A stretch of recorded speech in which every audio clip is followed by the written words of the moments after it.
ចាប់ពីពេលនេះតទៅអ្នកភូមិព្រៃច័ន្ទនិងអ្នកភូមិជោគជ័យលែងមានសម្លេងបះរំខានទៀតហើយបងប្អូនហើយកងទ័ពថៃក៏លែងមកបដិញ្ញប្រជាជនយើងទៀតដែរបងប្អូនក្រោយពីការប្រជុំចប់ប្រជុំ JBC ចប់ការប្រយុទ្ធមិញបងប្អូនប្រជុំ2ថ្ងៃថ្ងៃ21 22ហើយខ្ញុំអត់បានលម្អិតទេអញ្ចឹងបងប្អូនគាត់តែដឹងថាការប្រជុំ JBC ហ្នឹងគឺយើងប្រើប្រាស់ផែនទីបារាំងសៀមបងប្អូននិង MOU ឆ្នាំ2000អញ្ចឹងគឺយើងមានប្រៀបខ្លាំងមែនទែនហើយ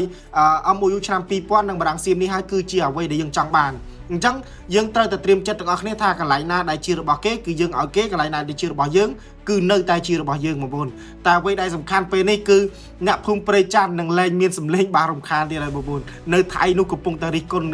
រដ្ឋមន្ត្រីរបស់វាហ្នឹងហើយកំពុងតែរិះគន់ខ្លាំងមែនទែនថាអូបញ្ហាច្រើនណាស់អញ្ចឹងអ្វីដែលយើងដឹងថាពេលនេះគឺយើងបានមានប្រៀបច្រើនមែនទែនហើយអ្វីដែលយើងចង់បានគឺផែនទីបារាំងសៀម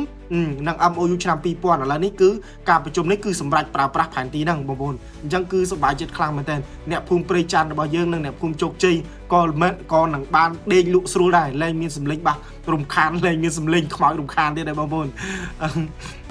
Boost Strong ញ៉ាំ Boost Strong ឆ្ងាញ់ជាងគេ